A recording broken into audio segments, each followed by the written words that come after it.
सुप्रभात बच्चों। आज हम कक्षा 9th की ऑनलाइन क्लास में हमारी पाठ्य पुस्तक का लोकतांत्रिक की किताब का अध्याय 4 पढ़ रहे थे, संस्थाओं का कामकाज। इससे हम आज आगे पढ़ना शुरू करेंगे। संसद। कार्यालय ज्ञापन के उदाहरण में क्या आपको संसद की भूमिका याद है? शायद नहीं, क्योंकि यह फैसला संसद ने नहीं दिया था, लिहाजा आपको लग सकता है कि इस फैसले में संसद की कोई भूमिका नहीं थी।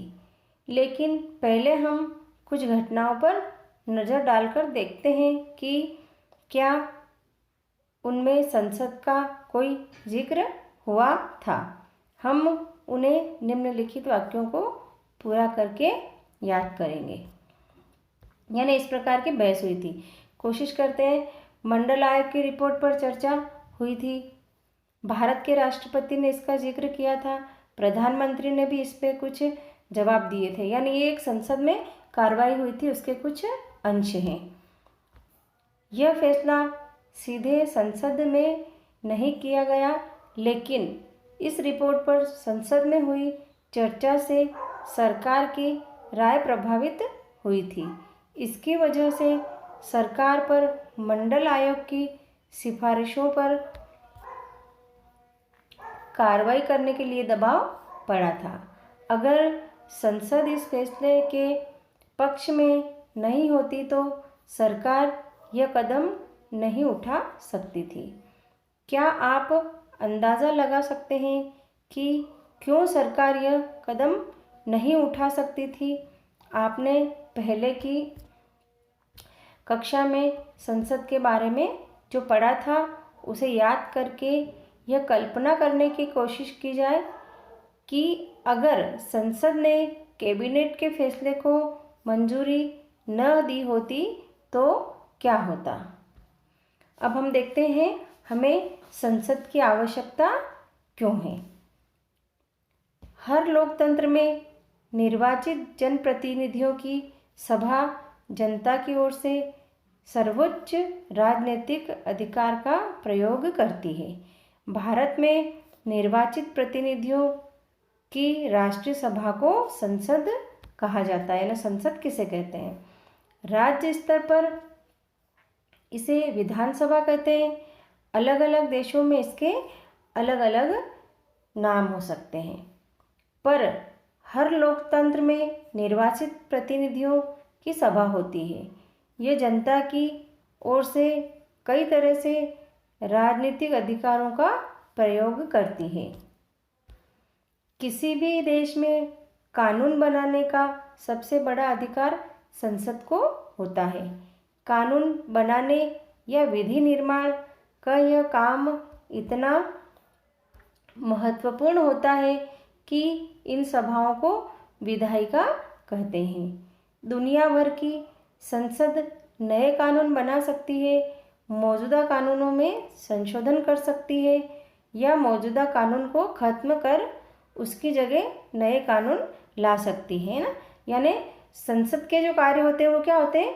कानून में फेरबदल करना, नए कानून बनाना। दुनिया भर में संसद सरकार चलाने वालों को नियंत्रित करने के लिए कुछ अधिकार का प्रयोग करती है। भारत जैसे देश में उसे सीधा और पूर्ण नियंत्रण हासिल है। संसद के पूर्ण समर्थन की उपस्थिति में ही सरकार चलाने वाले फैसले कर सकते हैं।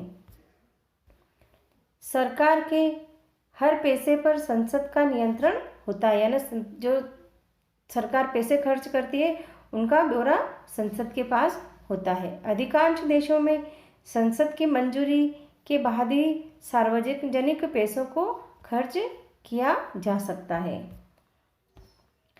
सार्वजनिक मसलों और किसी देश की राष्ट्रीय नीति पर चर्चा और बहस के लिए संसद ही सर्वोच्च संघ है। यानी संसद में क्या होता है? सदन में राज्यसभा लोकसभा होती है, उसमें लोग बैठते हैं, तो राजनीतिक पार्टियां वहीं अपने प्रश्न पूछती है और जो सत्ता में होता है वो पार्टी उन्हें जवाब देती है। संसद किसी भी मामले में सूचना मांग सकती है। संसद के 2 सदन। संसद के कितने सदन होते हैं? 2 सदन। चूँकि आधुनिक लोकतंत्र में संसद बड़ी महत्वपूर्ण भूमिका निभाती है, लिहाजा अधिकांश बड़े देशों में संसद की भूमिका और अधिकारों को 2 हिस्सों में बांट दिया गया है। इन्हें चेंबर ऑफ सदन कहते हैं।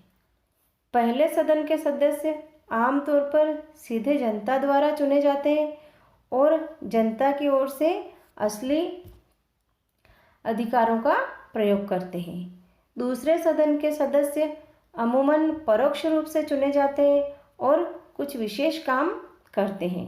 दूसरे सदन का सामान्य काम विभिन्न राज्य, क्षेत्र और संघीय इकाइयों के हितों की निगरानी करना होता है। हमारे देश में संसद के 2 सदन हैं। दोनों सदनों में एक को राज्यसभा काउंसिल ऑफ स्टेट्स और दूसरे को लोकसभा हाउस ऑफ पीपल के नाम से जाना जाता है। भारत का राष्ट्रपति संसद का हिस्सा होता है। हालांकि यह दोनों में से किसी भी सदन का सदस्य नहीं होता है, इसलिए संसद के फैसले राष्ट्रपति की मंजूरी के बाद ही लागू होते हैं। यदि संसद कोई फैसला करती तो उसकी किसकी अनुमति लेनी पड़ती है? पहले मंजूरी राष्ट्रपति की। आपने पिछली कक्षाओं में भारतीय संसद के बारे में पढ़ा है। अध्याय 4 में आपको पता चल गया होगा कि लोकसभा का चुनाव कैसे होता है। अब संसद के दोनों सदनों के गठन में प्रमुख अंतर को याद करते हैं। इन मामलों में लोकसभा और राज्यसभा के बारे में अलग अलग जवाब दीजिए। यानी ये कुछ प्रश्न है। कुल सदस्यों की संख्या कितनी होती है? सदस्यों को कौन चुनता है? उनका कार्यकाल कितना होता है? क्या संसद को हमेशा के लिए भंग किया जा सकता है या वह स्थायी है? लोकसभा बनाम राज्यसभा, दोनों सदनों में से अधिक प्रभावशाली कौन है? राज्यसभा को कभी कभी अपर हाउस और लोकसभा को क्या कहते हैं? लोअर हाउस कहा जाता है। इसका यह मतलब नहीं है कि राज्यसभा लोकसभा से ज़्यादा प्रभावशाली होती है। यह सहज बोलचाल की पुरानी शैली है और हमारे संविधान में यह भाषा इस्तेमाल नहीं की गई है। हमारे संविधान में राज्यों के संबंध में राज्यसभा को कुछ विशेष अधिकार दिए गए हैं, लेकिन अधिकतर मामलों में सर्वोच्च अधिकार लोकसभा के पास ही है। आइए देखें कैसे। अगर किसी भी सामान्य कानून को पारित करने के लिए दोनों सदनों की जरूरत होती है, लेकिन अगर दोनों सदनों के बीच कोई मतभेद हो तो अंतिम फैसला दोनों के संयुक्त अधिवेशन में किया जाता है। इसमें दोनों सदनों के सदस्य एक साथ बैठते हैं। सदस्यों की संख्या अधिक होने के कारण इस तरह की बैठकों में लोकसभा के विचार को प्राथमिकता मिलने की संभावना रहती है।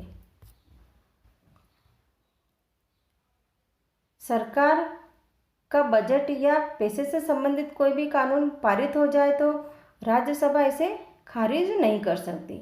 राज्यसभा इसे पारित करने में केवल 14 दिन की देरी कर सकती है या इसमें संशोधन के सुझाव दे सकती है। यह लोकसभा का अधिकार है कि वह उन सुझावों को माने या न माने। सबसे बड़ी बात तो यह है कि लोकसभा मंत्रिपरिषद को नियंत्रित करती है। सिर्फ वही व्यक्ति प्रधानमंत्री बन सकता है जिसे लोकसभा में बहुमत हासिल हो। अगर आधे से अधिक लोकसभा सदस्य यह कह रहे हैं कि उन्हें मंत्रिपरिषद पर विश्वास नहीं है, तो प्रधानमंत्री समेत सभी मंत्रियों को पद छोड़ना होगा। राज्यसभा कोई अधिकार हासिल नहीं है। धन्यवाद। अगला हम कल पढ़ेंगे।